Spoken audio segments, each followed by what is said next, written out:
안녕하세요, 여러분. 수로야사에 오신 것을 환영합니다. 여기는 잊혀진 역사와 전설, 그리고 사람들의 이야기가 숨쉬는 공간입니다.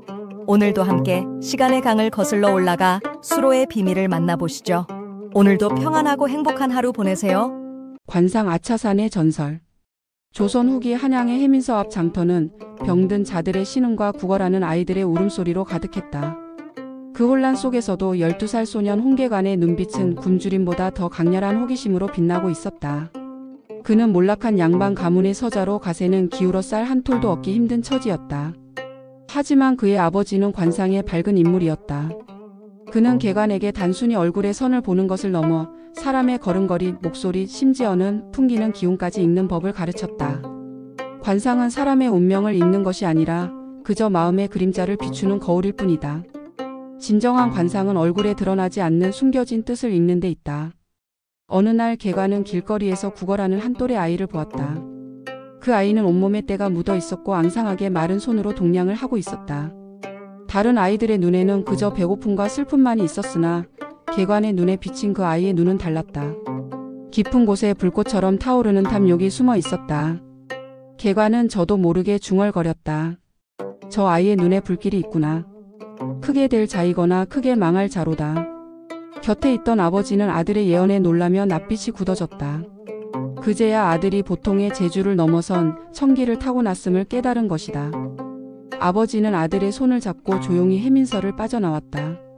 그날 이후 아버지는 아들에게 관상의 깊은 뜻을 가르치기 시작했다.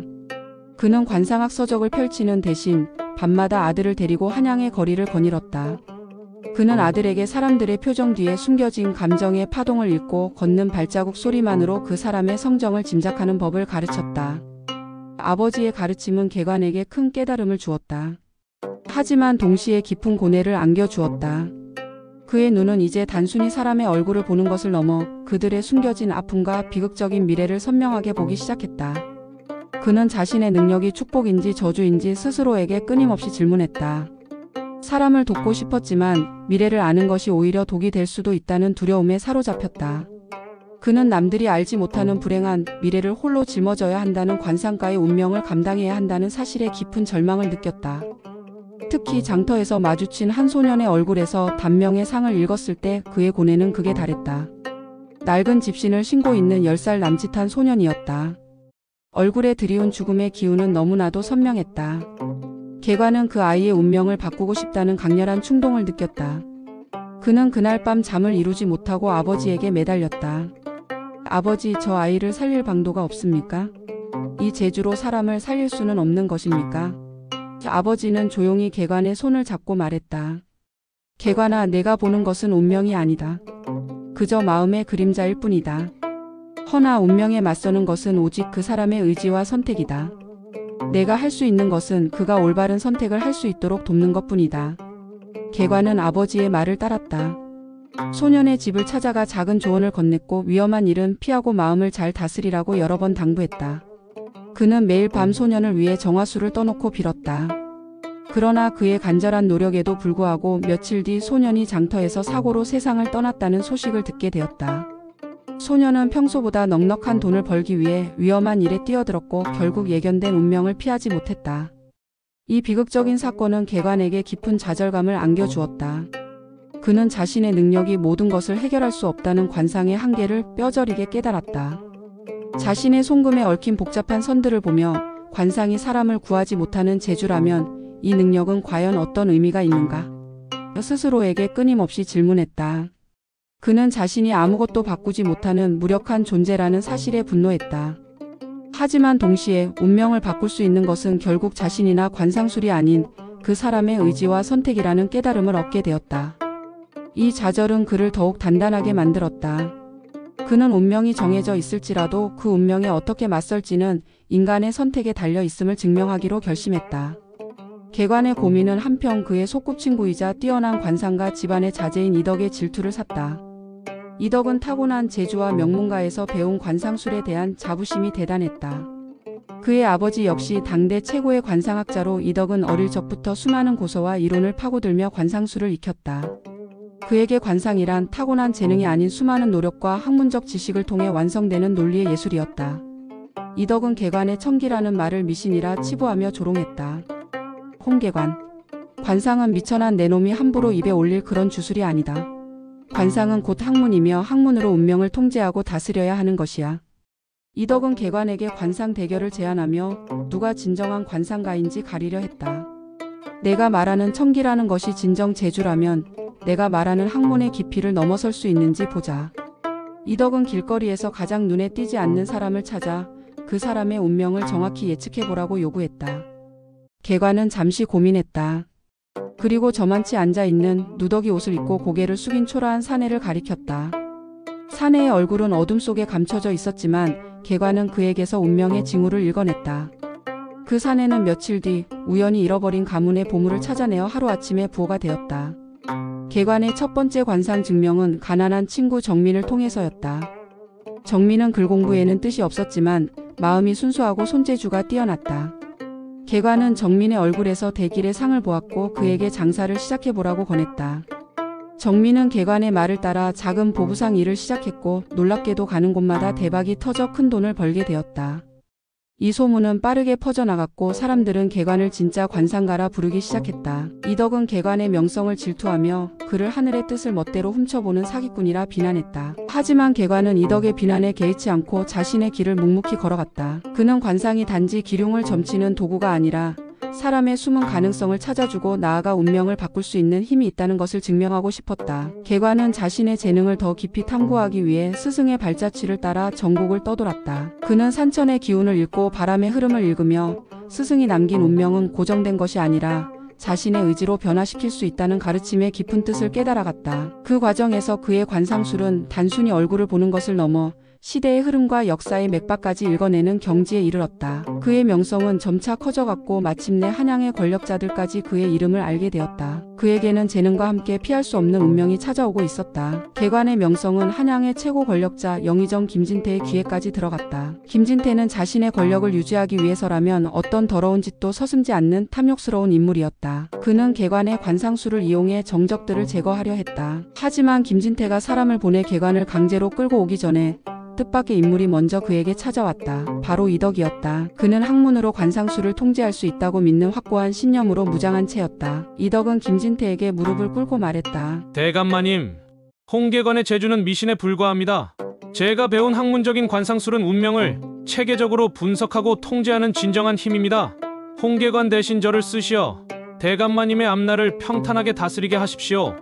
김진태는 흥미롭다는 듯 이덕을 시험했다. 그는 이덕에게 자신의 정적들을 하나씩 지목하며 그들의 운명을 예측하게 했다. 이덕은 그들의 얼굴을 꼼꼼히 살피고 방대한 관상학 서적의 이론을 읊으며 정교한 예측을 내놓았다. 하지만 그의 예측은 종종 빗나갔다. 이덕이 몰락의 상을 읽은 한 관리가 오히려 승진하는가 하면 성공의 상을 보았던 다른 이는 하루아침에 뇌물 혐의로 잡혀갔다. 이덕은 자신의 학문이 놓친 변수들에 당황하며 혼란스러워했다. 그의 논리의 예술은 사람의 마음속에 숨겨진 변덕스러운 욕망과 감정의 파동을 읽어내는 데는 역부족이었다. 결국 김진태는 이덕의 한계를 깨달았고 개관을 강제로 끌고 오게 했다. 김진태는 개관에게 은밀하게 조정의 실세인 박정서 대감의 관상을 봐달라고 요청했다. 청렴하고 백성을 위하는 인물인 박정서는 김진태의 가장 큰 정적이었다. 김진태는 개관이 박정서의 관상에서 반역의 상을 찾아내기를 바랐다. 그러나 개관은 박정서 대감의 눈에서 백성을 향한 진심과 고든 기계를 읽어냈다. 하지만 그에게서 한 가지 이상한 점을 발견했으니 바로 죽음의 상이었다. 이 상은 누군가에 의해 목숨을 잃을 운명을 의미했다. 개관은 김진태의 계획을 간파하고 있었지만 대놓고 진실을 말할 수는 없었다. 그는 박정서 대감에게 머지않아 큰 풍파가 닥칠 것이니 매사를 조심하시옵소서라고만 조언했다. 개관의 말을 들은 김진태는 만족스러운 미소를 지었다. 그는 개관의 능력을 완전히 손에 넣었다고 생각했다. 하지만 개관은 밤낮으로 고민했다. 자신의 재능을 사람을 살리는 도구로 써야 할지 아니면 사람을 해치는 도구로 써야 할지 선택의 갈림길에 놓인 것이다. 그는 김진태의 손에 놀아나는 꼭두각시가 되기 싫었다. 이때 김진태의 또 다른 관상가인 무명도인이 개관에게 접근했다. 무명도인은 관상뿐 아니라 풍수지리와 사주팔자까지 능통한 인물로 자신의 능력에 대한 자부심이 대단했다. 무명도인은 개관에게 관상 대결을 신청했고 해민서 앞 광장에 수십 명의 사람을 모아놓았다. 그 자리에는 이덕 또한 있었다. 김진태에게 버림받은 이덕은 마지막 남은 자존심을 걸고 무명도인의 뒤에 서서 자신의 학문적 지식이 옳음을 증명하려 했다. 무명도인은 허공에 부적을 뿌리고 알 수 없는 주문을 외우며 술수를 부렸다. 그의 손짓에 따라 사람들의 얼굴에 드러난 운명이 마치 마술처럼 바뀌어 보였다. 한 남자의 가난의 상이 부귀의 상으로 변하고 한 여인의 얼굴에 새겨진 불운의 기운이 행운의 기운으로 바뀌는 듯했다. 사람들은 그의 신묘한 재주에 감탄했다. 이덕은 무명도인의 화려한 기술에 감탄하면서도 한편으로는 자신의 학문적 지식과 무명도인의 술수가 맞닿아 있음을 느끼며 섬뜩함을 느꼈다. 계관의 차례가 되자 그는 무명도인처럼 술수를 부리거나 운명을 조작하려 하지 않았다. 대신 그는 그들의 마음의 소리에 귀 기울였다. 그리고 관상의 진짜 의미를 사람들에게 일깨워 주었다. 관상은 운명을 결정하는 것이 아니라 운명의 선택지를 보여주는 거울입니다. 운명을 바꾸는 것은 오직 스스로의 의지뿐입니다.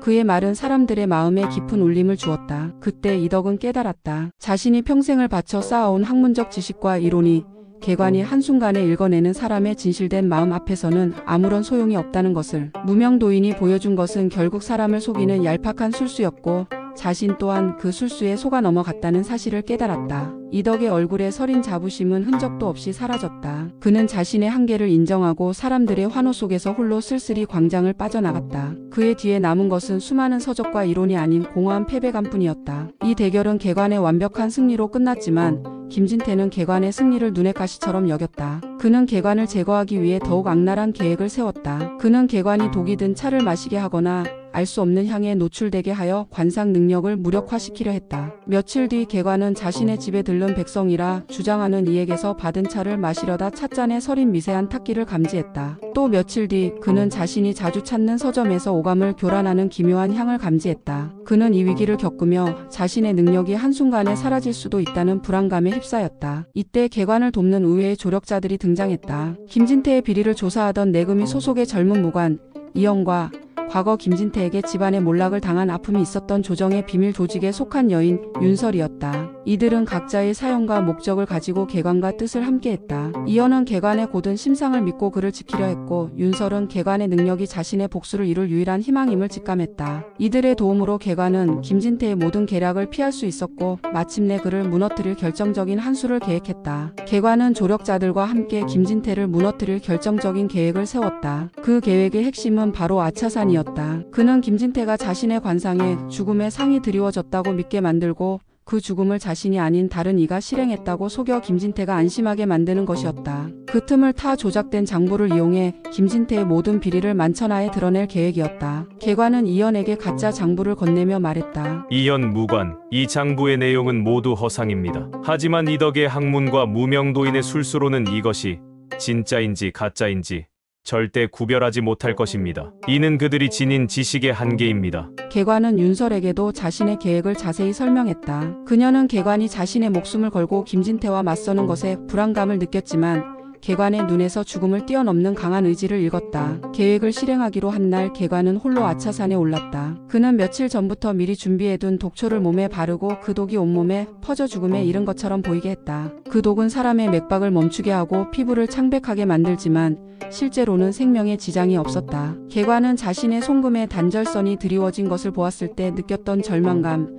그리고 단명의 상을 가진 소년을 구하지 못했던 무력감을 떠올렸다. 이번에는 반드시 운명을 속여 보일 것이다. 그의 눈에서 흔들림 없는 결의가 엿보였다. 멀리서 그 모습을 지켜보던 김진태는 회심의 미소를 지었다. 그는 홍계관의 얼굴에 드리운 죽음의 상을 보았을 때부터 이미 승리를 확신했다. 그의 관상학적 지식에 따르면 홍계관의 죽음은 피할 수 없는 운명이었다. 김진태는 자신의 수하들에게 홍계관의 시체를 수습하고 독이 든 약재와 함께 자신이 조작한 가짜 장부를 발견한 것처럼 위장하라고 지시했다. 그때 김진태의 얼굴에 알 수 없는 불안감이 스쳐 지나갔다. 분명 홍계관은 죽음의 그림자에 갇혔고 그가 계획한 대로 모든 것이 진행되고 있었다. 하지만 그의 권력의 상은 미세하게 흔들리고 있었고 그의 눈에는 이전에는 없던 혼란의 기운이 드리워져 있었다. 마치 누군가 그에게 운명은 정해져 있지만 그 운명에 어떻게 맞설지는 인간의 선택이라고 속삭이는 듯했다. 계관 역시 멀리서 김진태를 지켜보고 있었다. 그는 자신의 몸에 퍼지는 독의 기운과 싸우며 자신의 심상을 맑게 유지했다. 김진태의 얼굴에 드리운 혼란의 기운을 읽으며 계관은 자신의 마지막 계획이 성공하고 있음을 직감했다. 대감마님,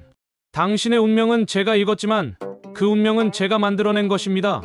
계관은 자신의 죽음을 선택하는 순간의 고통과 함께 김진태의 운명에 드리운 거대한 파멸의 그림자를 보며 마지막 승리를 확신했다. 계획은 성공적으로 진행되었다. 김진태의 수하들은 홍계관의 시체와 함께 가짜 장부를 발견했고 그 장부를 조정 대신들에게 넘겼다. 장부에는 홍계관이 김진태의 비리를 폭로하기 위해 목숨을 걸고 모은 증거들이 담겨 있는 것처럼 조작되어 있었다. 이현은 장부를 몰래 진짜 장부로 바꿔치기 했고 윤설은 김진태의 모든 비리를 소문으로 퍼뜨려 한양을 발칵 뒤집어 놓았다. 결국 김진태는 백성들과 조정 대신들의 비난을 피하지 못하고 무너졌다. 그는 홍계관의 죽음을 이용해 자신의 권력을 더욱 공고히 하려 했지만 결국 그 죽음이 그의 몰락을 가져왔다. 홍계관이 함정 위로 몸을 내던지자 김진태는 승리의 미소를 감출 수 없었다. 그의 눈에는 홍계관이 돌무더기에 파묻혀 숨을 거두는 모습이 보였다. 김진태는 영모의 증거를 조작한 가짜 장부를 함정에 던져 넣었고 미리 매수해둔 관원들을 시켜 홍계관의 시신을 수습하게 했다. 그리고 조정에는 홍계관이 아차산에서 역적들과 내통하다가 사고로 죽었다는 거짓 보고를 올렸다. 사람들은 운명을 거스르려던 오만한 관상가의 비참한 최후라며 혀를 찼다. 아차!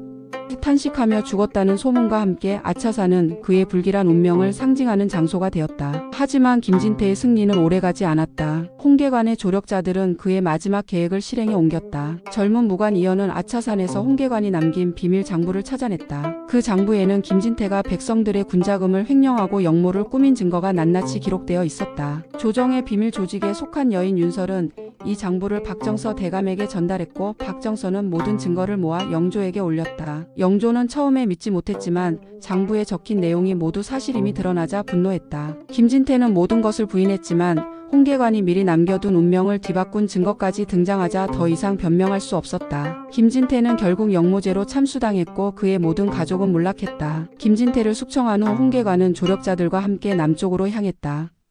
사람들은 그의 가짜 죽음을 믿었고 그는 더 이상 홍계관이 아닌 이름 없는 관상가로 살아가야 했다. 그의 몸에는 여전히 독의 기운이 남아 있었지만 그의 마음에는 운명을 속여 이룬 승리에 대한 희열과 함께 깊은 공허함이 자리했다.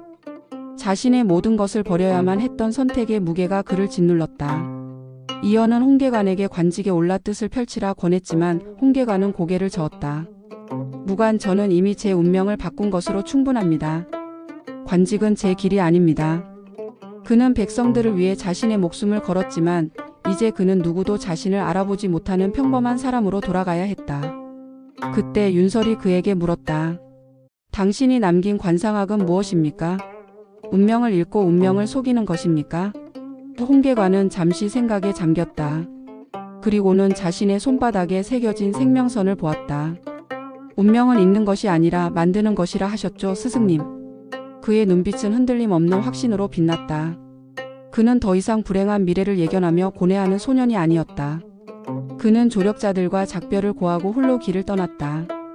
그는 관상이 단지 기륭을 점치는 도구가 아니라 사람의 숨은 가능성을 찾아주고 나아가 운명을 바꿀 수 있는 힘이 있다는 것을 증명하고 싶었다. 그는 어느 시골 마을에 정착해 작은 관상소를 열었다. 찾아오는 이들에게 그는 미래를 점치지 않았다. 대신 그들의 얼굴에 드리운 가능성을 읽어주었다. 한 농부에게는 풍년의 상이 아닌 노력의 상을 읽어주었고 한 병든 아이에게는 단명의 상이 아닌 의지의 상을 읽어주었다. 그는 관상을 통해 사람들의 마음을 보듬고 희망을 심어주었다. 그의 이름은 홍계관이 아닌 도사로 불렸다. 사람들은 그가 신비한 능력을 가졌다고 믿었지만 사실 그의 능력은 진실된 마음을 읽어주는 것이었다. 수백 년의 시간이 흐른 후에도 사람들은 아차산을 오르며 한 시대를 풍미했던 천재 관상가 홍계관의 발자취를 기억하게 되었다. 그의 이름은 전설이 되었고 그의 이야기는 용기와 지혜의 상징이 되어 영원히 남았다.